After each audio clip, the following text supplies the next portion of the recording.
Smartphone bawah 1000 tapi boleh charge smartphone lain. Seriously?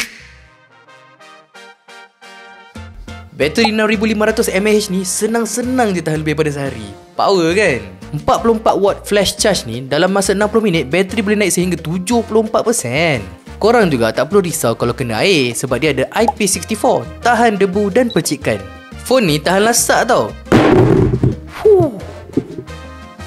Elok lagi bro. Screen 120Hz buat scrolling dengan gaming smooth gila. Kalau korang dah biasa, memang susah nak balik ke 60Hz. Korang tahu tak, speaker dia ni boleh pergi sehingga 400% volume boost tau. Nah, korang dengar sendiri macam mana bunyi dia.